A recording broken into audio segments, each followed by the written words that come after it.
Hey, I'm back.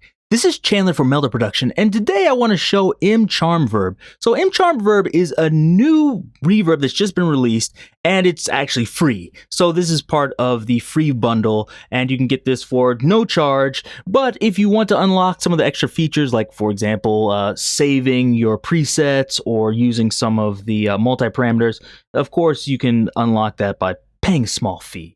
And of course you get all the other plugins in the free bundle too with that. But let's just go over this. So as you see here, it has like most of the functions you'd normally see, wet, dry, length, etc. Actually, you probably want to hear it first, right? So let's bypass it. I have a sound here,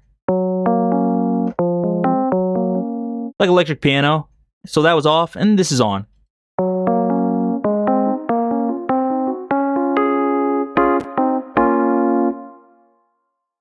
So to me, this reverb is kind of colorless. It's very clear. There's no like metal artifacts. It's not grainy, which to me is really good. It's not modulated, although you can add modulation, but by itself, it's just like a nice, clear, colorless reverb you can use on pretty much anything. And this actually comes from one of the algorithms in MCharmVerb, but if you don't have MCharmVerb, or you're just looking for something that you can use really quickly, and if you're one of those people that has analysis or paralysis by analysis, this is good. So I won't go over everything, but you see here, things I really like is the addition of the low cut and high cut. That's really nice to have in a reverb. You might want to cut off some of the low end or high end sometimes. And the widening. So you can make this mono if you want, or you can make it wider. So that's a really cool thing just to have in there.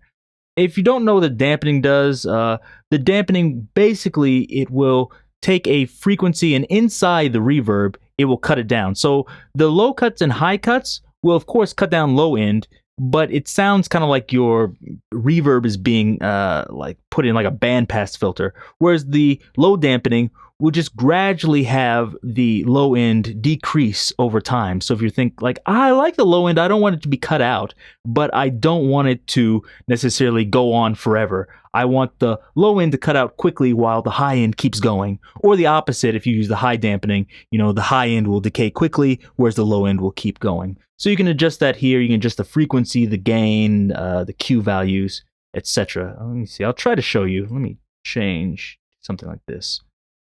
Okay, let's say some drums. Okay, let's say I want to lengthen that, and let's say I want to turn it up. But maybe I want the low frequencies to go on longer, so I'll just take this off, and let's go here and just turn this like this.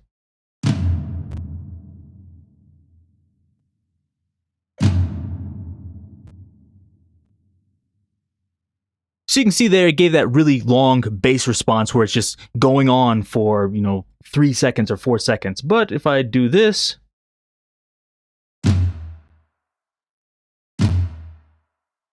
all that bass is gone. So that's what you can do with the dampening. I'll go in here in the designer. I don't want to spend too much time on this, but these are like more or less the advanced controls. The delay minimum and maximum, if you turn the delay minimum up, it's going to add more long delays. So for any type of reverb, it's using lots of different delays together.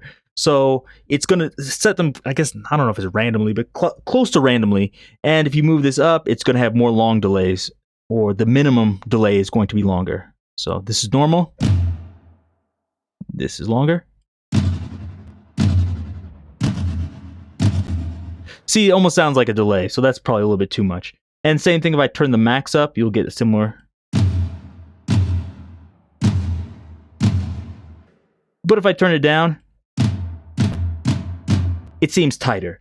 And you can do the same thing with the focus, so this will let you focus more on the shorter delays like this, or the longer delays like this. And so that's not actually the best source for that. Let me try something else, like a lead sound. So here is a lead sound, everything off. So it's like a really gritty digital lo-fi saw wave. I can turn it on here. Okay. If I turn the focus down, it sounds like kind of like a smaller room. But if I turn it up, you hear more of the like tail.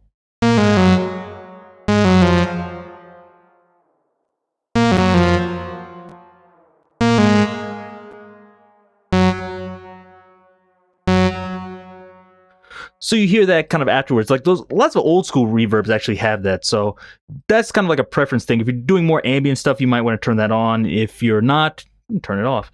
The delay width controls the width of the reverb. So like this is mono.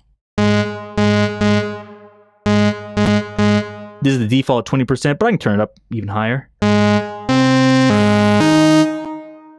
So you can mess with that if you want more of a delay. You can either use the delay width here, or you can use the widening. They actually sound different, so they're not doing the exact same thing, but you can mess with both. Delay order, I won't even try to explain that. You can look here in the question mark, and you can figure this out. And the other thing I want to show is the modulation rate. So here you can adjust the modulation rate. I like 0.7 or so. And then here it is with the modulation off. Here it is with it on.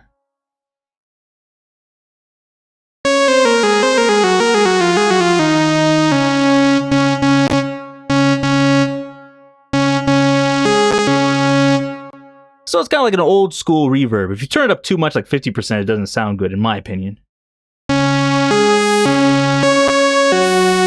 Actually, it's not that bad. It almost sounds like a chorus. So set that however you like, but that's something you can do that will kind of change it and allow you to make your own tone. The complexity will add CPU use, but it will make it a little bit smoother. To me, at 8 on the default, it sounds smooth enough, but if you want to, mess with that, you can. It does make it sound slightly different. And another thing is the seed. You're probably wondering what this does. So for each reverb, the delay settings are set kind of like randomly, I guess. And so if you think, I don't really like this one, all you have to do is hit seed and it'll make it sound slightly different. Let me turn this wet all the way up so you can really hear it. So this is at the default. Another seed.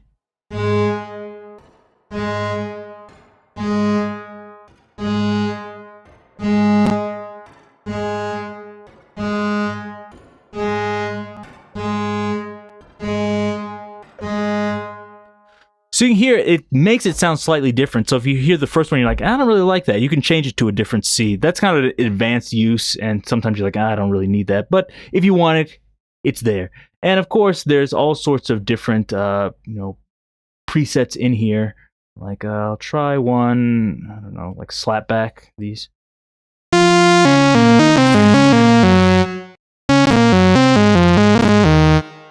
Sorry, I can't play keyboard. I'll show you the ethereal ones. These are really cool too.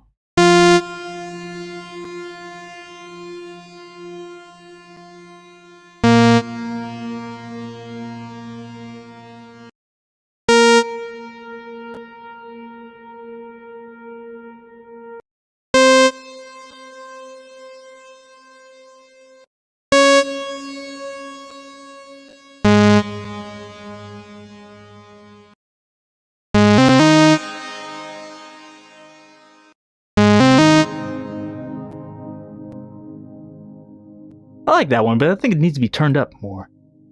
Like this.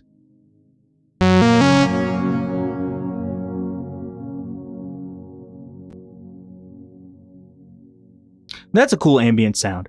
So you can mess with this. I would do it on more sources and things. You probably want that, but it's free. Just go download it yourself. And if you like it, that's good. Use it. So I think this is a great and generous freebie. It's one of the things that kind of completes the free bundle. There's basically almost everything in there now. But anyways, I hope that gave you an idea of what this is. And if you like this, give me a thumbs up. Subscribe if you haven't done that. And until next time, check out all the other plugins at meldaproduction.com. See you.